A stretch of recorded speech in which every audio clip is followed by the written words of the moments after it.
तो दोस्तों फाइनली आज वो खबर हम लोगों के सामने आ ही गई, जिसके बारे में मैंने आप लोगों को कुछ दिनों पहले ही अपडेट दे दिया था कि बॉलीवुड के जो मस्कुलर हल्क है यानी कि जॉन अब्राहम, उनकी जो आने वाली फिल्म है सत्यमेव जयते 2, जिसका मुकाबला होने वाला था राधे और मोस्ट वांटेड भाई से, वो फिल्म अब रिलीज़ नहीं होगी। यानी कि इस बारे में मैंने आप लोगों को बताया था कुछ दिनों पहले ही कि इस फिल्म का रिलीज़ डेट पोस्टपोन्ड होने वाला है, लेकिन उस वक्त तक ऑफिशियली जानकारी किसी के पास नहीं आई थी। इंटरनली मुझे ये बात पता चली थी, लेकिन कहते हैं ना कि जब तक कोई बात ऑफिशियली किसी के सामने नहीं आए तो उस बात का कोई मज़ा नहीं होता है। तो आज फाइनली और ऑफिशियली कहें तो भैया एक पोस्ट जारी करके सत्यमेव जयते 2 की टीम की तरफ से ये बात क्लियर कर दी गई है कि ये फिल्म अब रिलीज़ नहीं होगी ईद के मौके पर। यानी कि करंट सिनारियो को देखते हुए अभी जो सिचुएशन है पूरे विश्व का, जो पूरे भारत का, कोरोना महामारी ने जिस तरीके से हमें पंगु कर दिया, लाचार कर दिया है, और उसी प्रॉब्लम से आज मैं भी जूझ रहा हूँ। तो इसको देखते हुए अब जो फिल्मों का जो रिलीज़ डेट है बॉलीवुड का वो चेंज होते जा रहा है। राधे और मोस्ट वांटेड भाई तो फिल्म रिलीज़ हो रही है, लेकिन उस फिल्म को लेकर ये बात क्लियर हो गई है कि भाई थिएटर वाली बात कही जा रही है, लेकिन ये फिल्म इंडिया में कहीं भी थिएटर में रिलीज़ नहीं हो पाएगी। जहाँ थिएटर खुले होंगे वहाँ पर इक्का दुक्का जगह पे ये फिल्म शायद रिलीज़ हो, और अब्रॉड में जहाँ जहाँ सिनेमाघर खुले हैं वहाँ रिलीज़ हो, लेकिन इंडिया में फुल फ्लेज ये फिल्म OTT प्लेटफॉर्म पे आ रही है।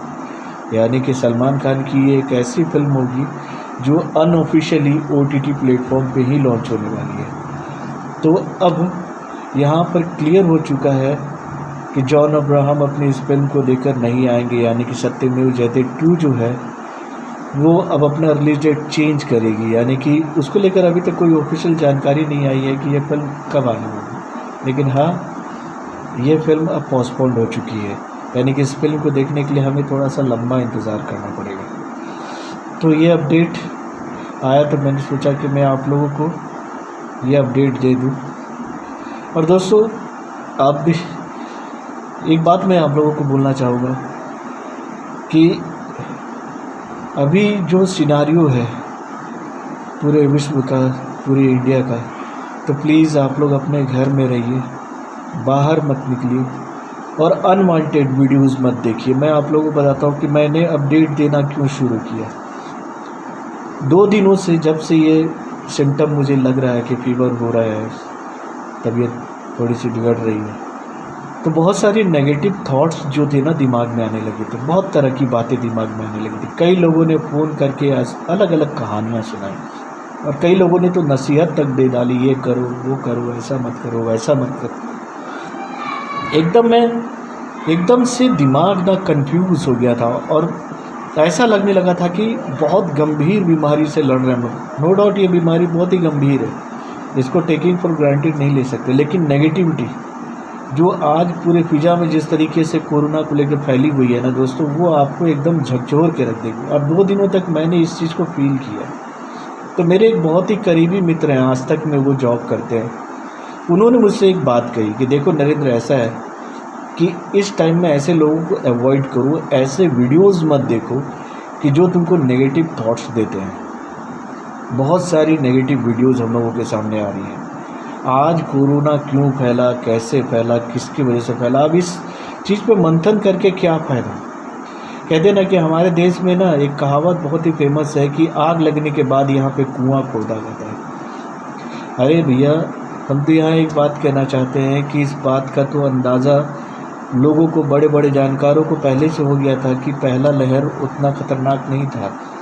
और उस समय टाइम पर हमारे देश के PM ने लॉकडाउन जो लगाया था, उस वक्त कई लोगों ने उनकी आलोचना की थी। इवन मुझे भी लग रहा था कि वो डिसीजन सही है कि गलत है, लेकिन उस वक्त हम लोगों ने देखा था कि लॉकडाउन जब लगा था तो ये बीमारी कंट्रोल हो गई थी। और उसके बाद जब स्टेट गवर्नमेंट के हाथ में ये सारा कंट्रोल आया, सेंट्रल गवर्नमेंट से निकल के, स्टेट गवर्नमेंट में जो तमाशा हुआ है ना कोरोना के नाम पे, वो आज याद आता है तो दिमाग फटता है। बीच में मैं आपको बताता हूँ कि अपने शहर का ही किस्सा कि हम लोग जब भी बाइक से निकलते थे तो पुलिस वालों की आंखें ना बाइकों के ऊपर में या फिर कार वालों के ऊपर में गड़ी रहती है कि कौन मास्क लगाया कौन नहीं लगाया। जो बंदा मास्क नहीं लगाया रहता था, ये लोग कूद के उसके सामने आ जाते थे। क्यों? तो भैया तुमने मास्क नहीं लगाया, तुम्हें कोरोना हो जाएगा, 500 रुपये फाइन दो। तो भैया उनको कोरोना से बचाना उनका उद्देश्य नहीं होता था, उनका उद्देश्य होता था कि भैया हम कैसे भी करके इस पर फाइन करें। क्योंकि ये बात मैं इसलिए बोल रहा हूँ कि वहीं पर पैदल चलने वाले लोग उनके सामने से गुजर जाते थे बिना मास्क के, वो लोग उनको टोकते नहीं थे। लेकिन गाड़ी वालों को पकड़ना इनकी मजबूरी नहीं थी, इनके लिए तो भैया अलग ही चीज़ था। तो उस वक्त लोगों ने ध्यान नहीं दिया, उस वक्त लोगों ने ध्यान नहीं दिया, और आज उसका खामियाजा हम लोग भुगत रहे हैं। हम लोग हर बात को टेक इट फॉर ग्रांटेड लेते हैं।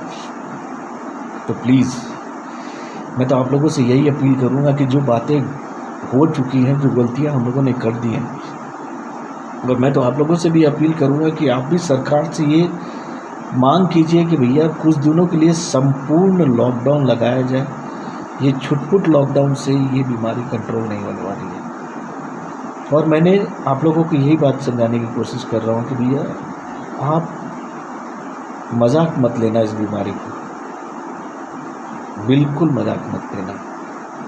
और ख़ास तौर पर इस बीमारी को लेकर जो भी नेगेटिव खबरें इन दिनों सोशल मीडिया प्लेटफॉर्म पर फ्लो हो रही हैं, उसको बिल्कुल मत देखना दोस्तों, वो आपका मानसिक संतुलन बिगाड़ देगी। और 2 दिनों तक मैंने इस चीज़ को फॉलो किया, तभी मैंने सोचा कि मैं आप लोगों के बीच में आऊँ, थोड़ी बातें करूँ, जिससे मन हल्का होगा। नहीं तो जो बिस्तर है वो खाने को दौड़ रहा है, यहाँ पर मैं बैठा हूँ ना अकेले। 2 दिनों तक बहुत सारे नेगेटिव ख्याल आए, परिवार को लेकर, बेटे को लेकर, वाइफ को लेकर, खुद को लेकर। क्योंकि मेरे को इस बीमारी से पहले भी 2-3 गंभीर बीमारियाँ ऑलरेडी हैं, और हम जैसे लोगों के लिए तो बहुत बातें कही जा रही है कि जिसको शुगर है, जिसको थायराइड है, उसके लिए बीमारी बहुत ही घातक है। तो मैंने तो एक ही बात सोचा भाई कि इसके बारे में सोचना ही नहीं है, साला फालतू है एकदम, बिल्कुल नहीं सोचना है। हाँ, सरकार जो दिशा निर्देश बता रही है, जो जानकार बता रहे हैं कि आपको ऐसे रहना है, ऐसे करना है, इस तरीके से फूडिंग लेना है, आपको ये मेडिसिन खाना है, इस तरीके से रेस्ट करना है, इस तरह से दूरी बनाना है, उसको मेंटेन करेंगे तो आप ठीक हो जाएंगे। और दूसरा दिन आज मेरा ठीक जा रहा है, मेरे को कोई तकलीफ़ नहीं है। फीवर चढ़ रहा है, उतर रहा है, सूखी खांसी है, ये सब हो रहा है, लेकिन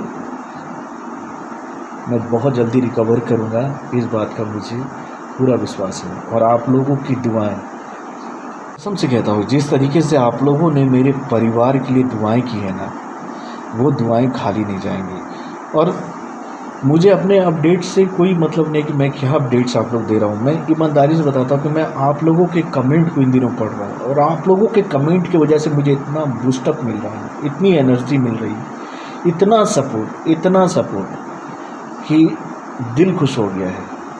और यही कमेंट पढ़ के मुझे ताकत मिल रही है। कल मेरी वाइफ ने भी बोला, देखो कितनी दुआएं मिल रही हैं हम लोग को, और आप लोगों की दुआएं खाली नहीं जाएगी। तो दोस्तों, घर में रहो, सेफ रहो, अपने लोगों का पूरा ध्यान रखो। और इस बार कोई गलती नहीं, जो भी लोग बिना मास्क के बाहर निकलते हैं, वो ये सोच के जाना कि घर में बड़े बुजुर्ग हैं, माता पिता हैं, भाई बहन हैं, आपकी एक छोटी सी गलती की वजह से आपको बहुत कुछ झेलना पड़ सकता है। मैंने तो कोई गलती नहीं की थी, लेकिन उसके बावजूद आज मैं इस बीमारी से जूझ रहा हूँ। तो प्लीज़ कोई गलती मत करना दोस्तों। मिलते हैं फिर आप लोगों से।